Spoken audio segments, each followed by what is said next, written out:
about the theories of jurisprudence. So first of all, let us see what is meant by jurisprudence. The word jurisprudence originated from jus meaning law and prudence meaning knowledge. So jurisprudence is the science of the study of law. It's all about the concepts, principles, and philosophies of law. And there is legal theory. It involves the development and analysis of the foundations of law. And there is normative legal theory and positive legal theory. So first of all, let us see what is meant by positivism. Laws are commands. Commands means orders. As per the natural law theory, some moral content is added to the law. That means immoral rule cannot be law even if it satisfies all the former requirements of a law. And the command theory of law is propounded by Austin. He was actually concerned with what law is, not going to its justness or fairness. Austin differentiated between law properly so called and law improperly so called. A part of the law which is given by superiors is called a genuine commands. That is the law properly so called, according to him. And as per his theory, law is a command. And this command is given by a sovereign authority. And it has a sanction behind it. So what is meant by these terms we are explaining? First of all, let us say what is meant by command. A command always requires a political superior who wishes to do or not to do something. And whenever somebody is violating his wish, it will result in evil consequences from the political superior. So the order is to be obeyed. And if you are not obeying, it will result in evil consequences. And what is a sovereign? Sovereign is a politically superior authority that receives habitual obedience from the people and who does not obey anybody. Habitual means continuously the people are obeying a political superior. And the sovereign is the source of all. And sanction is the evil consequence following from the violation of a command. And it is negative consequence. And the positive consequence is called a reward. There is criticism for this positivist theory. Modern welfare states like India provide rights and benefits to the people. Sovereign is limited by the government and international law. And so he is also obeying. And when it comes to international law, there is no concept of sovereign behind it. And in India, we are having judge-made laws are also there, which is not accepted under positivism. Now comes the sociological school. The propounder of this school is Roscoe Pound. He relied on social facts in making interpretation and application of the laws. He propounded a theory called a social engineering theory, in which he mentions an efficient society where the interests of the people are balanced in a social structure. Roscoe Pound drew a similarity between the task of a lawyer and an engineer and gave his theory of social engineering. The goal was to build such a structure of society where the satisfaction of maximum wants of the people are achieved with a minimum of friction and waste. That means there will be balancing of the interests of different kinds of people. And he named such a society as an efficient society where that balancing takes place. And the realization of such a social structure would require balancing of the competing interests of the people. And what is meant by these interests? Interests are claims or wants or desires which men assert de facto and about which law must do something if organized societies are to move forward. According to him, the interests are classified into three categories: individual interests, public interests, and social interests. From the name itself, we can understand what is the nature of this interest. Now comes John William Salmon's theory. Salmon was a theorist of the normative school. He claimed that the purpose of law was deliverance of justice to the people. So he gave importance to the concept of justice. He differed from Bentham and Austin, who went into the analysis of law without going into its purpose. So what is law is defined by Bentham and Austin, but they did not analyze about the purpose of law. And according to Salmon, law is the body of principles which are recognized and applied by the state in the administration of justice. And his other definition said that law consists of a set of rules recognized and acted on in courts of justice. Both are correct. And he argued that the administration of justice was the primary task of a state, and the laws were made to achieve that objective. So it is with the help of the laws that we are achieving the justice in a society. So the administration of justice was antecedent to the laws. Now comes Hans Kelsen's pure theory of law. Hans Kelsen was an Austrian philosopher and a famous jurist who is known for his pure theory of law. His theory is called the pure theory of law.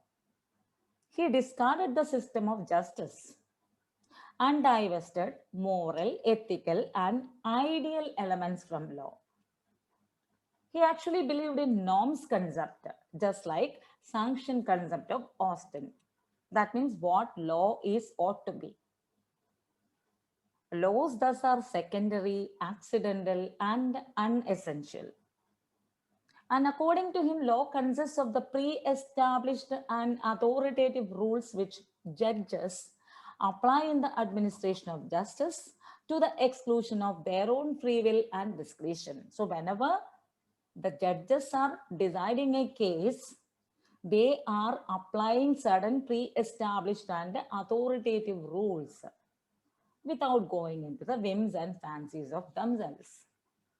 An administration of justice is perfectly possible without laws, though such a system is not desirable in a society.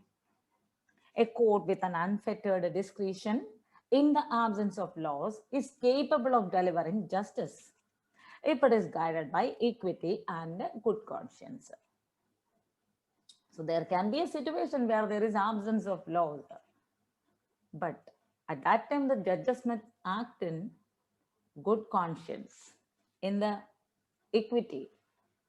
And he described law as a normative science. For him, law is a primary norm which stipulates sanction. Norm is a rule forbidding a particular behavior. And the legal order which is existing in a society is a hierarchy of norms. And jurisprudence is nothing but a study of these norms according to him. So Kelsen considered legal science as a pyramid of norms with the grand norms at the top. So at the topmost level, we are having the grand norm according to Kelsen, and below that we are having different types of norms which we follow in the or to establish a legal order. The subordinate norms coming below the grand norm are controlled by norms superior to them in hierarchical order. So when it comes to the norm, each and every norm is on a different level. At the topmost level, we can have the grand norm. Then there are subordinate norms. And grand norm gives validity to other norms, though the grand norm itself does not derive its validity from any other norm, and its validity must be presupposed. We just take the case of a Indian Constitution. It is the grand norm of our country, and all other laws are coming below this Indian Constitution. And a law is valid because its validity must be presupposed. International law origin theory is not pure when it comes to explain the grand norm. You cannot find any grand norm in the case of international law. So it's a criticism to this Kelson's pure theory of law. And for any legal order in a society to be successful in structuring an efficient society, there has to be a recognition of certain interests, individual, public, and social. And a definition of the limits within which such interests will be legally recognized and given effect to. And securing of those interests within the limits are defined. Then comes Jeremy Bentham's theory of law. Jeremy Bentham is the pioneer of analytical jurisprudence in Britain. According to him, nature has placed man under the command of two sovereigns. And these two sovereigns are the pain and pleasure. As per his theory, a law may be defined as an assemblage of signs, declarative of volition, conceived or adopted by a sovereign in a state concerning the conduct to be observed in a certain case by a certain person or a class of persons, and who in the case in question are or are supposed to be subject to his power. So Bentham's concept of law is an imperative one. Every law may be considered in 8 different aspects according to him. First of all, each and every law is having a source. And the source of a law is the will of the sovereign. And then there are subjects who are following this law. These may be persons or things. Each of these may be active or passive subjects. That is, the agent with which an act commences or terminates. Then there is an object. The goal of a given law are its objects. And then comes extent. Direct extent means that a law covers a portion of a land on which acts have their termination. Indirect extent refers to the relation of an actor to a thing. And what are the aspects? Every law has directive and sanctional part. The former concerns the aspects of the sovereign will towards an act or an act situation, and the latter concerns the force of the law. So the sanctional part is about the force of the law and directive part is about the act situation. And the 4 aspects of the sovereign will are command, prohibition, non-prohibition, non-command. The whole range of laws are covered under this. And these 4 aspects are related to each other by opposition and concomitancy. You can find the relation, command and non-command, prohibition and non-prohibition. And there is a force for each and every law. The motivation to obey a law is generated by the force behind the law. And there is also a remedial appendage to a law. That means a set of subsidiary laws addressed to the judges through which the judges cure the evil. Maybe by giving a compensation, or they stop the evil or prevent a future evil. Then comes expression.